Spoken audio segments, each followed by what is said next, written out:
1:15, so we'll start. Thank you for joining us, and thank you to so many of you for joining us for this event. How can mine action operators best support reconstruction in urban environments that have suffered devastation during conflict?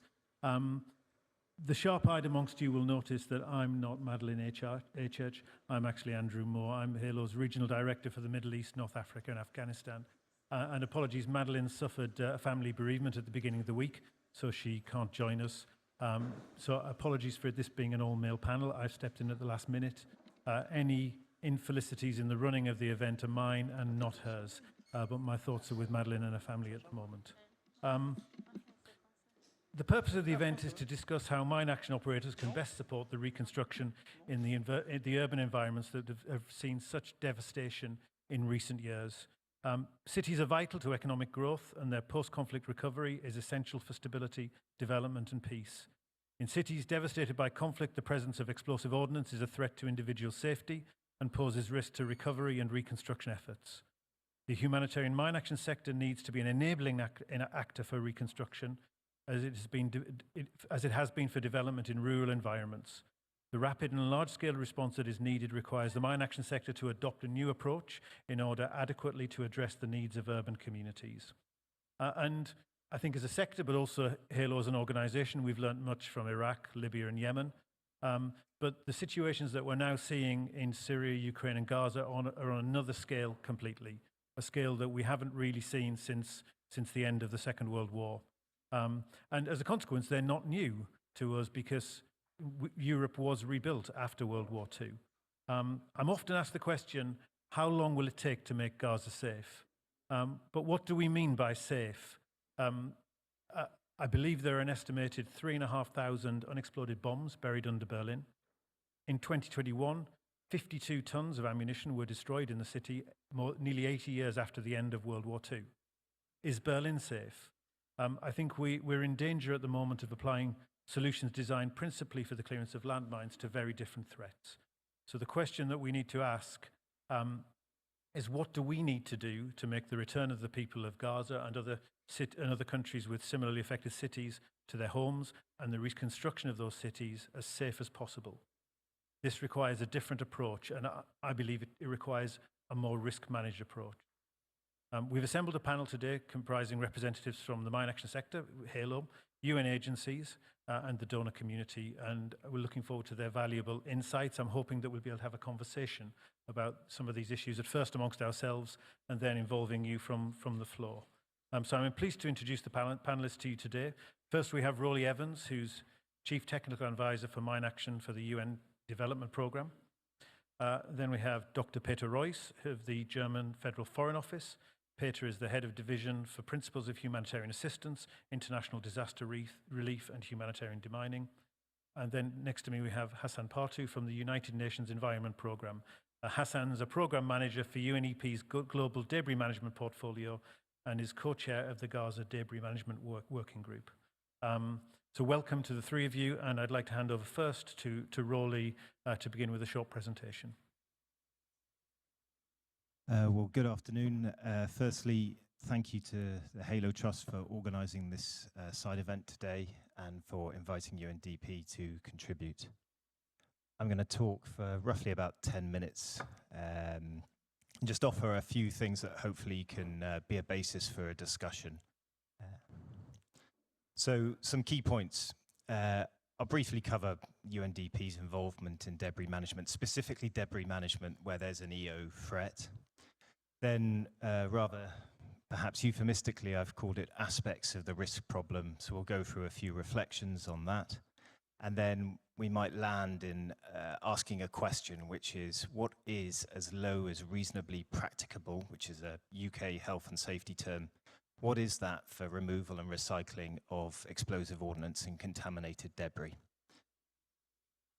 So first thing, what do we do? In terms of EO-contaminated debris, we're involved in Gaza, obviously Ukraine, Syria, Iraq, Lebanon. But that's not the end of it. There's also, in early recovery scenarios, Turkey, Haiti, to name but a few. So hopefully we've got quite a wide experience of debris management, and usually that experience is with partners such as UN Environment Programme, maybe Halo Trust, maybe UNMAS, and some others. It gets said a lot, but I think it's worth reaffirming as much as possible the scale of the problem. So on the right-hand side, that's Dima and Nama. They're two of our engineers in Khan Yunis in Gaza.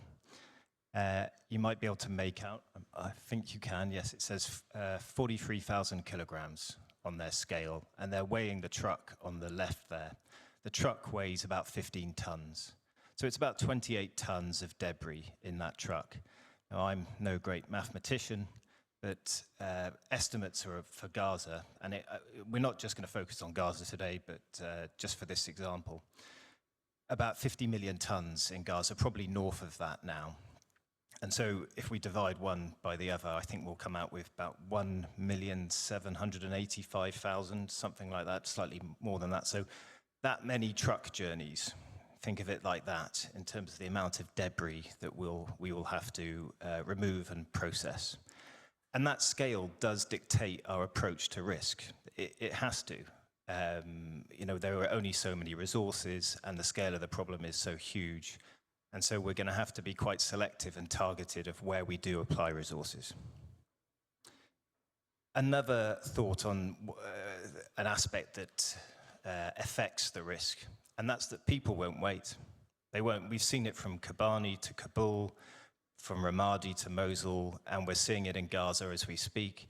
People will remove debris themselves before any mine action actor gets anywhere close to a site. We can design a very, perhaps, conservatively managed risk system to deal with this, but it will fall at the first hurdle if people are already removing their own debris from their own homes. So there is a time pressure here, is what I'm trying to get at, or a degree of time pressure. And then a third aspect I think it's worth stating very, very clearly is there is an inherent risk with EO-contaminated debris. Hopefully you can make out in the imagery there the reinforcement bar. You can see it on the left-hand side, and you can see it hopefully on the right-hand side. And that means, in simple terms, we can't really search debris before we move it. Certainly not if we're working at scale, and as already stated, we are certainly working at scale in most of these environments. So we can't use electromagnetic induction devices, we can't use magnetometers, we can't effectively use mine detection dogs or explosive detection dogs in this environment. The scent picture is very, very difficult. We can't use ground penetrating radar. We have to move it as our first option, especially when we're talking about a civil engineering problem where we're moving debris at huge scale. And so risk is inherent, and as Andrew said earlier, it's because of this, I think we need to be very, very careful if we start using words like safe. We see in a lot of proposals and so on, safe debris management. I'm not quite sure what that is. I could understand what risk-managed debris management is, but safe, and safe, I would imagine, how many people have we got in this room? Over 100 perhaps? If we asked everybody to give us their definition of safe, I think we'd get a range of views. So what does safe actually mean? I think it's much better if we're a bit more equivocal and sharper in our terminology on this matter. Resources. On the left-hand side, that's the vehicle park in Kabul for the Halo Trust. You've got a JCB that's been up-armored. On the right-hand side, these are some colleagues from Tetra Tech doing a visual search on the in West Mosul on a debris site, and you can even make out what is an armored excavator in the background on the right-hand side there. Even where there are not restrictions on resources, and security considerations means there are heavy restrictions on what resources we can use in Gaza, no armored plant, for example, and very limited plant full stop. Even where those restrictions don't exist, there will always be a finite amount of resource. There will always be only so many armored excavators, armored front-end loaders, and there will possibly only be so many searchers who can do some form of battle area clearance at a location. And so again, this dictates our approach to risk and how we try to get to a level as low as reasonably practicable. And of course, the various forms of EO dictate the nature of the risk that we're facing. So on the left-hand side, that's in Gaza City about 3 weeks ago. It's a Mark 84, you'll have all seen it in the news. It's got 429 kilograms of probably a plastic bonded explosive now. That's not what worries us, particularly for debris removal in Gaza, believe it or not, even though it's probably the biggest single explosive threat that we might face. I don't need to go into fusing systems now, but actually it's the really small item on the right-hand side, top right, that we find really, really worrying. It's called a 40 millimeter UGL round, a projected grenade. It's only got 45 grams of explosive, but because of fusing systems, it's quite sensitive, and we worry that that could be missed in an initial search, make its way all the way through to one of our recycling sites, and be a significant risk to our staff.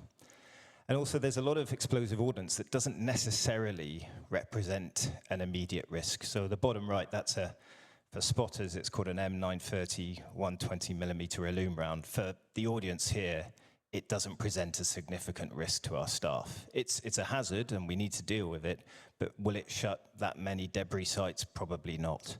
But the other items on that slide will. So much for sort of talking about the various aspects of our risk problem here. I don't have a full answer about what a LARP is for debris. I don't think anybody does, but just a few things to say. It's usually dictated to us what a LARP is in a given context. It's not necessarily a choice we make. So on the left-hand side, that's one of our front-end loaders on a debris recycling site in Gaza. As you can see, it's not armored. So we are taking risk there. Yeah, but it's the only front-end loader that we can get in Gaza, and even getting that is quite an effort. On the right-hand side, a JCB armored plant.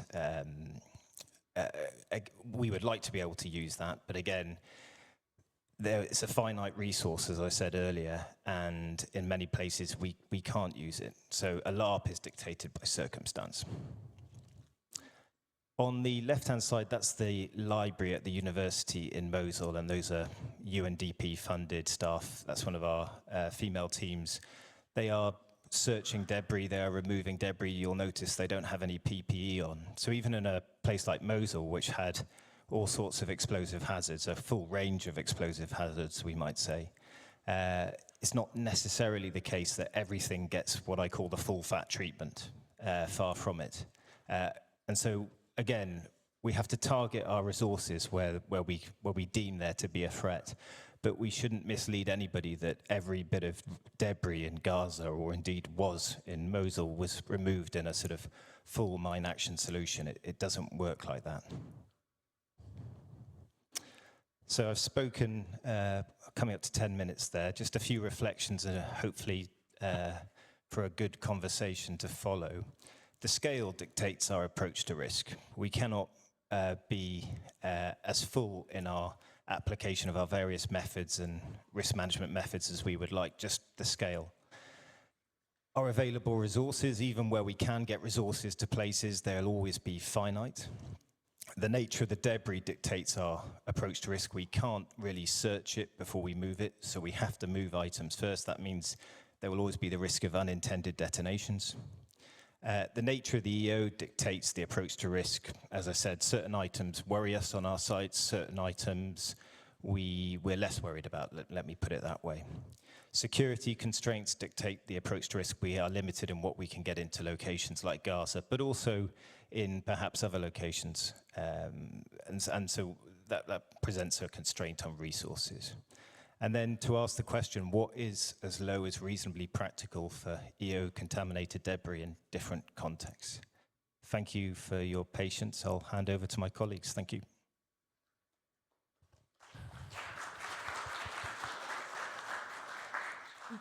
Thank you, Rolly. And I'd now like to hand over to Hassan from UNEP for his perspective on the needs of debris management in urban environments and how mine action can fit into that. Thanks, Andrew, and pleasure to be here, and thanks to Halo for organizing this event and for inviting me. I think one of the few times I have had the opportunity to interact with the mine action community, although more and more, we are having occasions to do so. So I'll be speaking more from the perspective of debris management and its relationship with mine action and urban recovery. And perhaps a good point to start is, how we define debris. From a debris management perspective, the debris goes beyond just the rubble, the concrete, the tiles, the bricks, the furnishings, the fittings that you would find, but it also includes the hazardous elements. It does also include the explosive ordnance, the hazardous chemicals, asbestos, toxic waste, whatever that might be in the debris pile is to be managed as debris. And as an environmental organization, from UNEP's perspective, our approach is to the extent feasible, noting also Rolly's comment about this having to be risk managed, to make the debris management as safe as possible, and also to promote a circular economy model to managing the debris so that it can also support the recovery and the reconstruction. And bringing circularity, in debris. Sorry, I think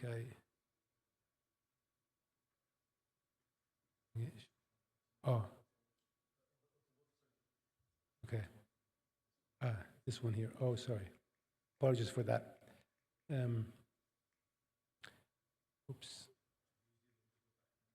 The one above. Okay.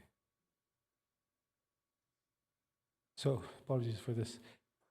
So we look at it in terms of promoting circularity, and the key steps in the process would begin with demolition of the damaged buildings, transporting and sorting the debris, taking them to the recycling sites so that they might be crushed and screened into standardized aggregates that are as per the engineering requirements, and then used in infrastructure projects.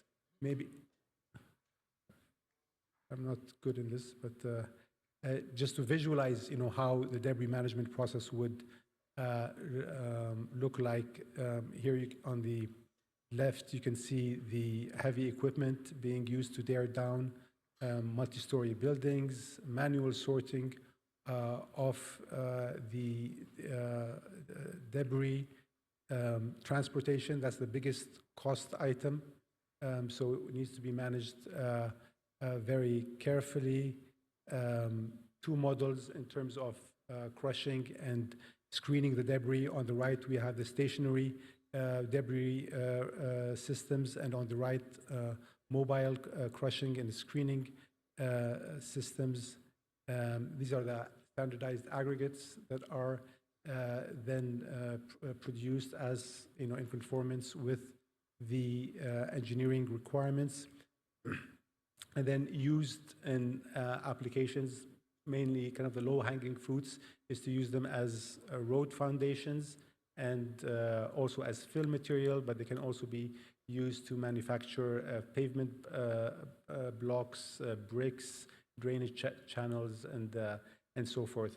So I think so far our interaction with the mine action has been, I would say, functional and task oriented, in that we would typically request the support of mine action experts to assess and dispose of the explosive ordnance, so that our teams, our project teams, can move in and can proceed with their debris works. Now, so it's it's quite a transactional arrangement with a rather quite defined scope. But I think over the past year or two, there has been a shift towards more collaboration with mine action, and just given the scale of the volumes of debris that we are seeing in urban areas, we're seeing much more interdependence between these two sectors, and recognition that we need to work in a much more integrated way at the strategic planning and also operational levels. And I think probably the best example I could provide is in Gaza, in terms of this collaboration, where with UNDP, UNEP has set up this Gaza Debris Management Working Group. It includes around 20 members. Around half of this membership is mine action organizations, and that has created a platform not only to exchange information, ideas, and experiences, but I'd also like to think created a space to look at solutions, at innovations, including on how we can look at having procedures on debris management and explosive ordnance disposal. So I look forward more to see how that would be implemented also on the ground as the circumstances allow. And then maybe finally, just to mention another more of an emerging issue that is coming towards us as UNEP is requests from member states around concerns around chemical contamination generated from the weapon explosions, including the explosive residues, the heavy metals. So I think this is also potentially an area where more research and more monitoring and perhaps developing guidelines on managing the chemical contamination in the debris. Thank you.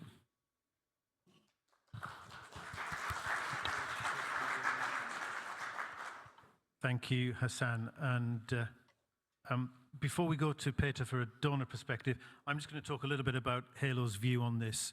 And the thing I take away from what Rolly and Hassan have said so far is that the mine action sector, though an essential part to enabling this work, is a relatively small part of what is otherwise a huge machine.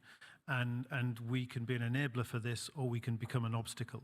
And I think as Halo, we've done some great work with high impact in countries such as Iraq and Libya in urban environments, but the reality is in taking mine action principles and applying them, we've been slow, and the reality is that the cities have been rebuilt around us. Frankly, we've played a role, but people have gone on as General Jihad from the Lebanese Mine Action Centre said in the plenary session this morning. People have taken matters into their own hands, and from my perspective, we need to be able to support organizations, companies and individuals in rebuilding quickly, because the destruction that we're seeing is on a scale that we haven't seen since the Second World War, as I said earlier. We can become a huge blockage as a sector if we're not careful. And I think even using the expression humanitarian mine action is limiting in these environments. A donor has mentioned to us that they find it confusing because they immediately think about landmines. And I think it constrains our mindset. The issues in the cities of Ukraine, Syria and Gaza are largely unexploded ordnance related. And while of course we're absolutely necessary for that rebuilding, the problem isn't solely a mine action issue. It is primarily an engineering problem. And we need to integrate with the engineering solutions to support that reconstruction, to make it as safe as possible, to help them manage and mitigate risk. So I think we generally need to move away from the concept of land release. I'm not saying that there'll be no confirmed or suspected hazardous areas in, for example, Gaza, but I think they should be rare. I do not think we should be declaring huge areas as closed for any action, because we'll be ignored or bypassed, as I've already said. So we need to encourage a risk-managed approach. And very briefly, Halo's view is quite a pragmatic one, that we need to support organizations and individuals to conduct site assessments prior to their work starting, explaining risk and helping them to manage that risk. We need to provide risk education to workforces and individuals so that they can potentially identify items that may be dangerous and then give them a mechanism to call EOD support when necessary.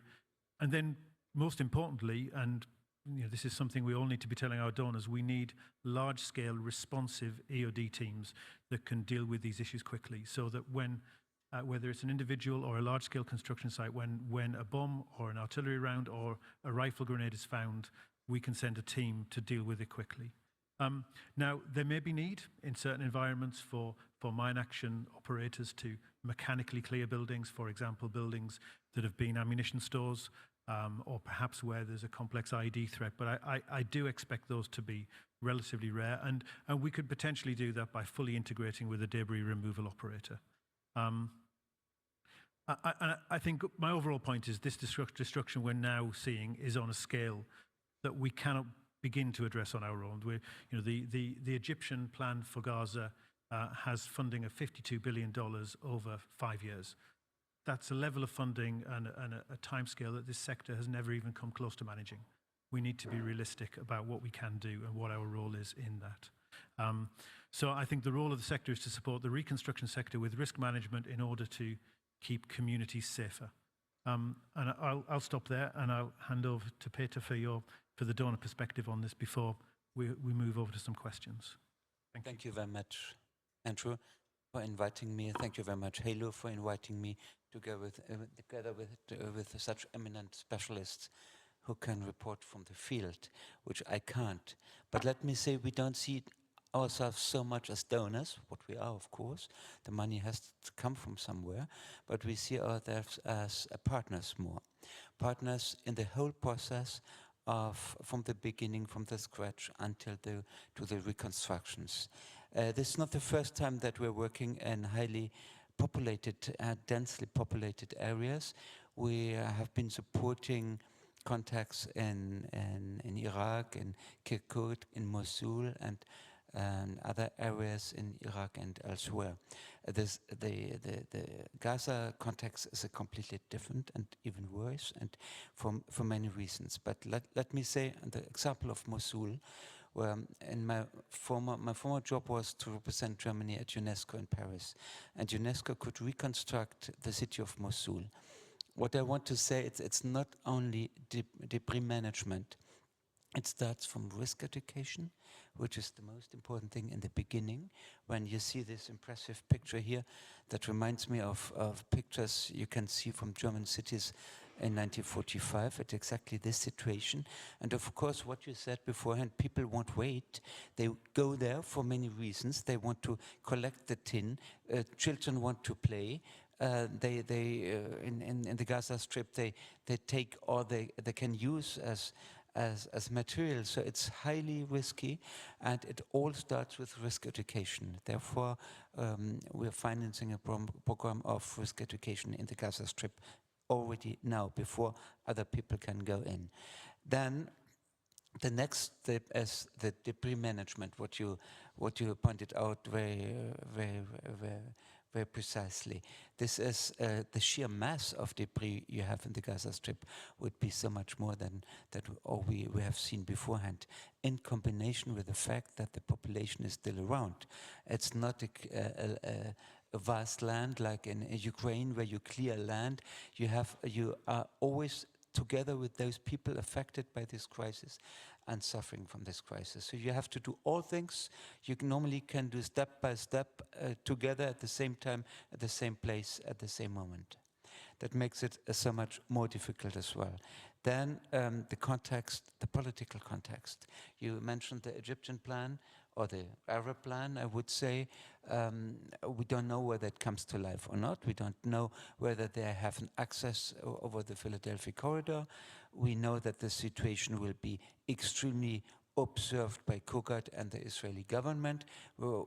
That's the question, what material you can bring in, the dual-use question, which is the biggest problem nowadays. And we don't see that it will change from today until tomorrow.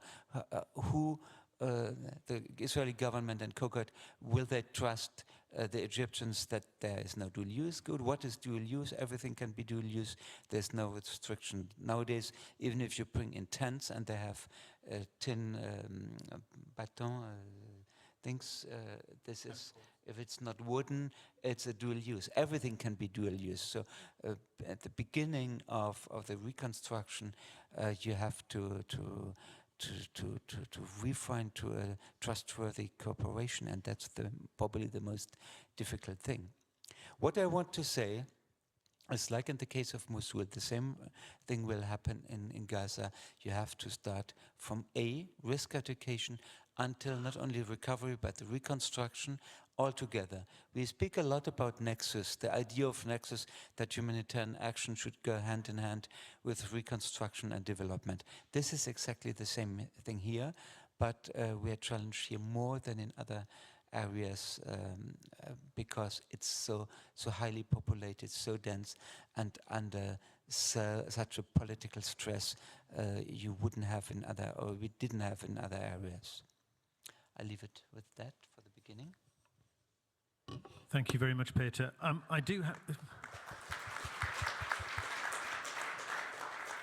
do have some prepared questions, but actually we've got a room here with a lot of people who've made the time and effort to come, a lot of depth and breadth of expertise. So I'd like to throw it open first to questions from the floor, please. So you can use the microphones on the desks, and if you could please just say who you are and where you're from.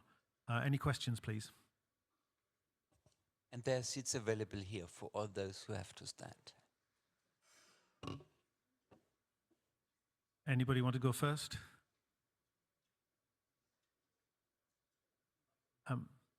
Yes.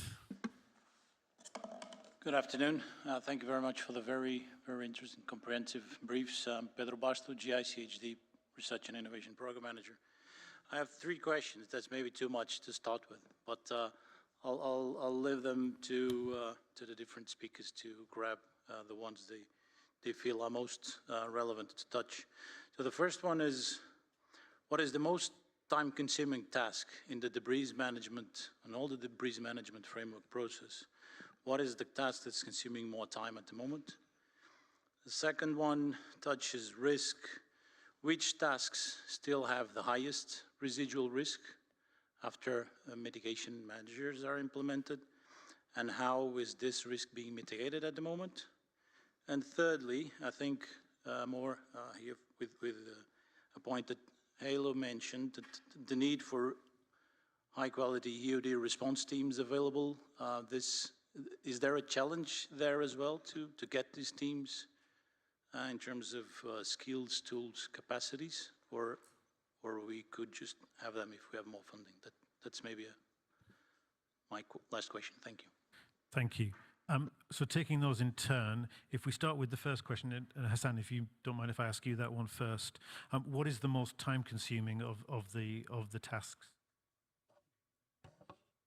I mean, the most time-consuming would be the demolition of the buildings, and that tends to happen really at the tail end of the process, because you need to get structural engineers to check the buildings, and then there's issues related to housing, land, property rights, and there. What's quickest is typically the road debris that gets moved out very quickly to create access routes for people to come back in, or to critical infrastructure. In the debris management itself, the sorting is what probably takes the most labor time. It depends on the approach that is also applied. It can be a mechanical approach, so you can speed up the process, or we also have a lot of our works or programs are cash for work oriented, so they're meant to help people get also ahead with their livelihoods, get some money in their pockets. So it's also done in that perspective.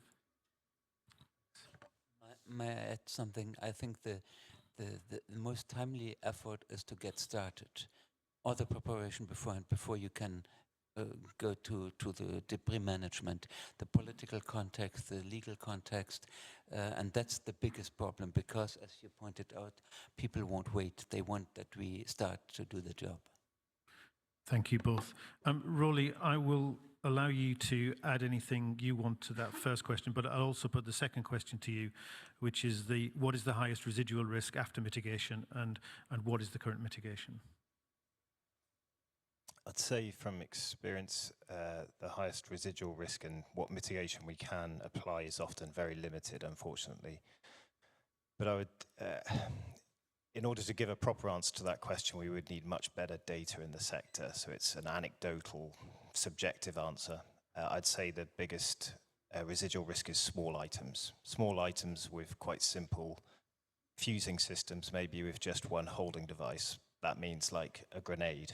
And from experience going back to Naba el-Barid in Tripoli, in northern Lebanon, from 2007 onwards, we find that small items can make their way through the debris management process all the way to recycling. And at the recycling point, or at the point where debris is removed from a large truck, we worry about those points in terms of a relatively small explosive item detonating at that point. Thank you. And if I take the EOD response question, I'll throw it to anyone else as well afterwards, but that really depends on the context. In Syria, I would say the only limitation is funding. We've just completed an IMAS level 2 EOD course for 12 people, very kindly funded by the German government. And of those 12, 4 were women, I should add as well. You know, we can get people into Gaza, we can conduct, into Syria, we can conduct training, and money is the only limitation. It varies, as I said, and everyone knows that Gaza is a different challenge. We continue to have very positive conversations about taking dual use materials into Gaza when the time is right, including explosives, and they are continuing, but it's different for every organization. I don't know if anyone else wants to add anything on that. Thank you very much. Thank you. Anyone else? Yes. So I have a question from Maria Aid.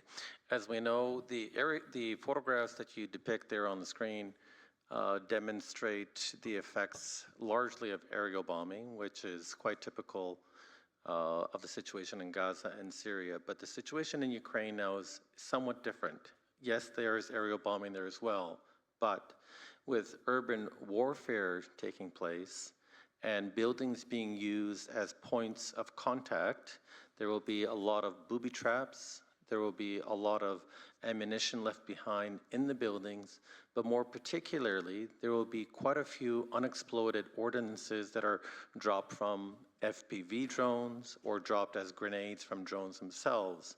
So the question is, do you know how protocols are being now updated for that very different kind of approach and environment to clear unexploded ordnances in an urban environment that's very different than what we're seeing here and very different than what one typically finds when they're clearing mines from fields and open areas? I would just say, before I put that, I was going to offer it to you first, Rolly, but I would just say that I think we shouldn't assume that, you know, there has been ground fighting in Gaza extensively. There are undoubtedly buildings that have been booby-trapped, and the same applies very much in Syria. So what we're describing isn't necessarily that distinct from the Ukraine situation, in my view. But Rolly, I don't know if you want to answer that in more detail. Yes, I mean, in terms of ordnance in Ukraine, it probably is more varied, and the range of threats are probably wider. Conceivably, you could even have, somewhere in Bakhmut or somewhere like this, you could have scatterable mines from, you could have cluster munitions and all the other UXO, AXO, and so on and so forth, all in one location. That is conceivable. I'm not saying that's a specific example. And that would be an example of where we would need to target all our resources and all our procedures. So yes, like I say, that a LARP in certain locations in Ukraine could be very, very different from a LARP in certain locations in Gaza and so on. Peter, would you like to add anything on that? No, I don't have the experience in the field. I just can point out that EVIPA, the the paper of the United Nations for in the contact with highly populated areas is alive since 2 years' time now. I think since the outbreak of the second phase of the Ukrainian war in 2022, and this is an instrument which can guide us in the future. But this is far away from the field experience you have. Thank you. Hassan, anything for you to add? No. And yes, Eva. Yeah, that one. Yes, Andrew, I have a question for you with regards to what you said, that mine action as a term is confusing or constraining. And can you elaborate a little bit more on that? Like, what are you suggesting? Are you suggesting that we should come up with a different word than mine action, or what's constraining is kind of mine action as a setup with UNMAS, and you think that kind of this EO debris management should be outside of kind of a ecosystem of mine action. So if you can elaborate a bit more of what's constraining. Certainly not that.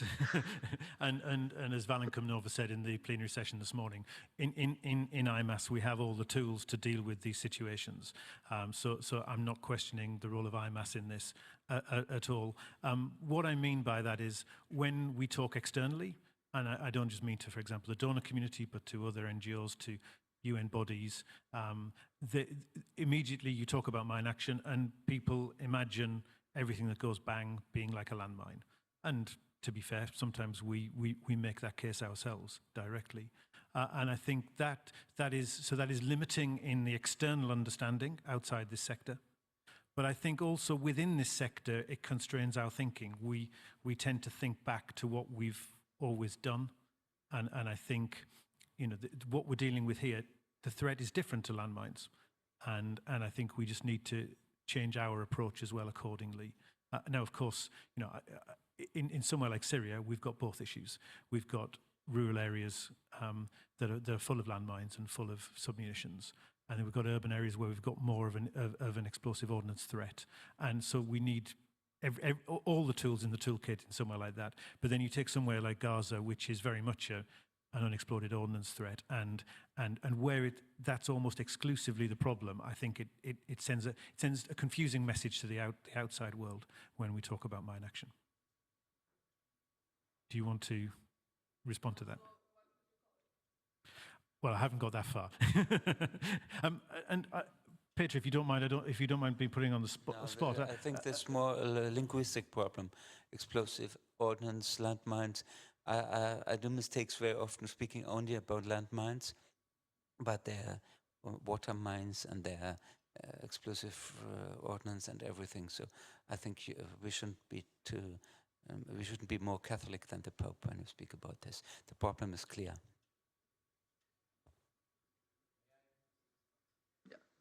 Yes, please. Just a step forward. I am Colonel Mittal. I am the chairman of Horizon Group. What we are doing, we also have an India International Forum on Mine Action and Safety. It's almost similar what most of the speakers have conveyed. It is an integrated approach. Like mine action cannot be seen as an isolated just mine action. It's an integrated approach. After all, after mine action, what next? Next is there has to be a development, there has to be a clearance, there has to be something, infrastructure has to be developed. So typically, most of the people, as mine action traditionally started, it started from combat engineering to be very thing. So most of the people have their dual trade, like in terms of they are EODs, they know how to clear. They also are, they also know the combat engineering task, which is that immediate task which is to be done to bring relief to that area. So when we look at mine action from that angle of clearance and the teams which also know how to utilize the earth moving plants, they also know how to clear the debris, while they are also the EODs. So it brings that much larger perspective to mine action, not just a limited one. And I think that's where we are looking at, and it's nice to see the debris removal and the sustainable way of doing this work being brought out by the speakers. That's how we look at mine action. Possibly I may have given some answer, some part of the answer to the question which was raised just now. Thank you. Thank you. If you don't mind, my colleague Matt Smith's here, and he's thought much more deeply about this integration of mine action and debris management than certainly I have. So if you don't mind, Matt, I wonder if you'd like to just comment on that. As I saw, the mine action is, the debris management is, suppose there's an area which requires clearance. Obviously, the EODs have to move in first. They have to see that the area is clear. But that clearance also, suppose it's a tall building, suppose it's a thing, so you got to do some kind of a demolition, some kind of clearance. So it is an integrated approach of the engineering part as well as the mine action EODs part. So, and thereafter, how we handle that debris, even if somebody has said that the area is clear, the debris is clear, but still when you are handling it, there could be still something left behind. So there is a construction support element moves in. So I think that is where it is, I hope I have been able to address this question unless there are gaps left. Yeah, thank you. Yes, I mean, Matt, do you want to just add anything? Yeah, thank you, Andrew. So to that point, I think you know, we've talked about land release being applied. That was mentioned earlier in the plenary session, and the perspective we're coming at it from is actually a lot of these spaces, although they may have contamination, and this is behind the risk-managed approach coming from the TNMA that talks about high, medium, low risk, and how you determine that is a deeper question. But many of these sites, you know, what are the lessons from the debris management community? Actually, they are using unarmored plant. They are tackling these spaces, and they are often able to clear up to items that are then able to be destroyed without applying hazard assessment areas or getting more bogged down.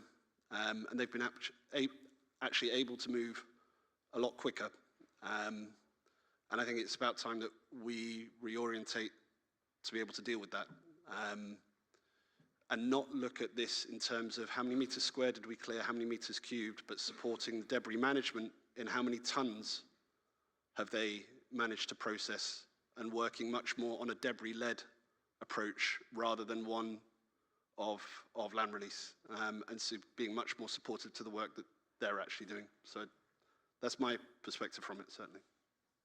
Thank you, Matt. Hassan, Rolly, do you want to add anything there? Yeah, maybe just one thought. The gentleman said the if I'm quoting correctly, the EOD teams will go in and make sure the site is clear. And conceptually, I respectfully disagree, I'm afraid. For debris, the site will be clear when the last item of debris is moved off site. So it's a kind of continual process, and we expect EOD teams to visit certain sites continually throughout the process of debris removal, unless the site is contaminated to such an extent that we could justify applying the full fat solution and making it I'm not going to use the term mine action, should we use another term, but to make it a full clearance site. And those instances will be relatively few in certain places like Gaza. Most of it will be EOD response, and EOD response can come to the same site many times. I think it's a good point. I think if we can have much more cooperation and integration between both the mine action and the debris management sector, that's, I think, the way to go. I know Matt has often been saying also that, you know, people, experts in the mine action community are, you know, used to a lot of this heavy equipment as well. They know this is not a new environment to them. So there's definitely, I think, opportunities for more engagement from the mine action sector. And I think, you know, practically also from a debris management, you know, perspective, I think a key question is how we can look at kind of maybe co-developing a systematic, you know, work procedures on how you deal with the, you know, debris as well as explosive ordnance, not as kind of separate tracks, but much more linked up and integrated.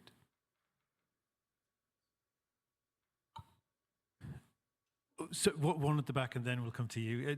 There's one at the back at the moment. Thank you.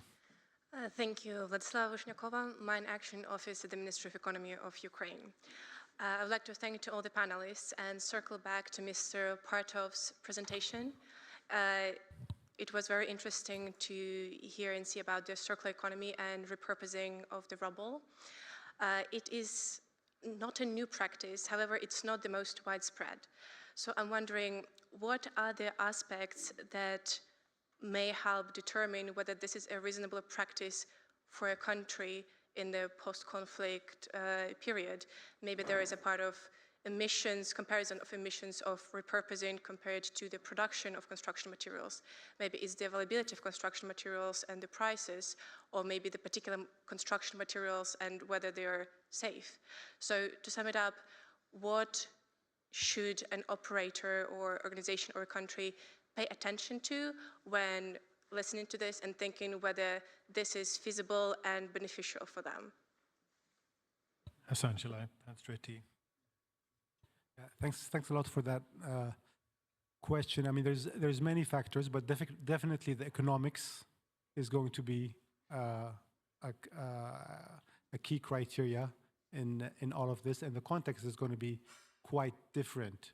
So in places, for example, like Gaza, where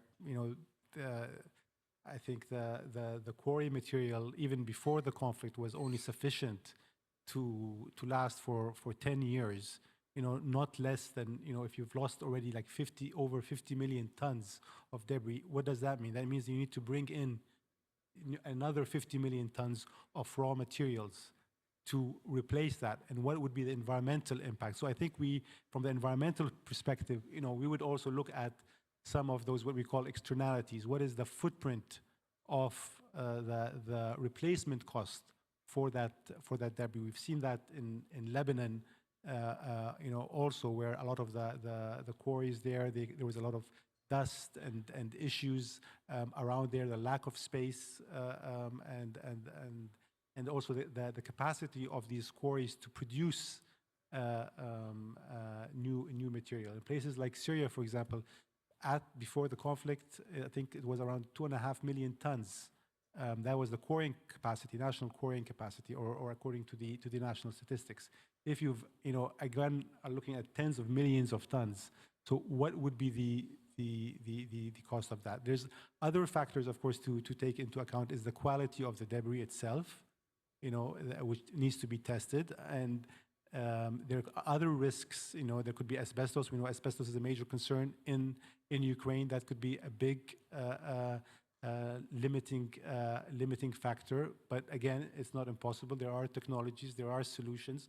So again, it's to look at it from, in terms of the commercial viability. In places, for example, like in Azerbaijan, there was a very good economic case for public-private ventures to be set up, where, of course, with some enabling support from the government, but which helped kick off this stream of work. It's not new, as you're saying, but in some of these contexts, and in the operational and the prioritization, it might get missed out. So I think it's good to look at doing feasibility studies, economic feasibility studies, and then look at different scenarios and look at the pros and cons. It doesn't mean that all the debris needs to be recycled. It can be 30%, 50%. In certain geographies, it might apply. In others, it might not. There. Thank you. We have time for one more question from the floor. Yeah, thanks. I just have one question. At what point should it be institutionalized? i.e., I know what the UN's going to do. I know what the NGO's going to do.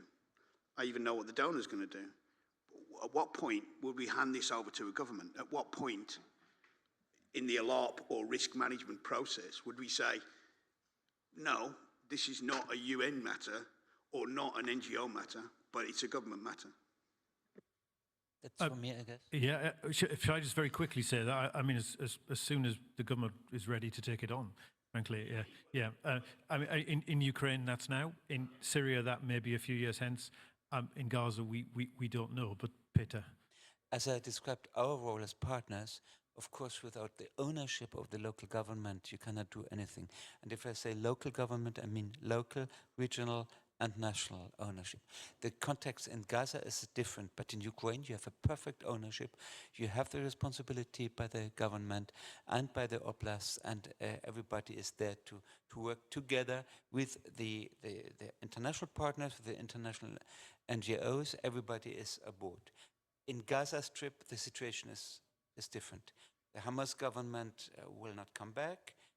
Replacement isn't there yet.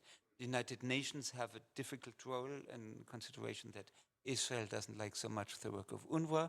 So we don't know how it will be step by step put into action. But then, of course, at some point, we need the government to take over, and the earlier the better, of course. Peter, we're running out of time, but if you don't mind, I'd quite like to ask you one last question. And this may be an impossible question to ask in the world of 2025, but how can we work with donors to ensure that the appropriate level of donor support is built into mechanisms to deliver on the restoration of these areas? I think the question is not the money. Money, of course, is needed. And I just got informed that we have a new government in Germany, so it's a big step forward from our side in Germany. We'll have a budget for this year by the end of August or September, and then we can dispose a bit more by the means we cannot spend for the time being. But this is more on an anecdotal basis. I think the most important thing is to help timely when the progress is made, and it doesn't help to just to send money and to say now go ahead and solve the problem. I think all of us have to be in cooperation from the beginning until the key is to hand over. Thank you. And on that, I'd like to draw this event to a close. Thank you, so many of you, for taking the time to join us, for your really meaningful and interesting questions, but especially to the three panelists who've joined us today. Thank you very much for your time. Thank you, everyone.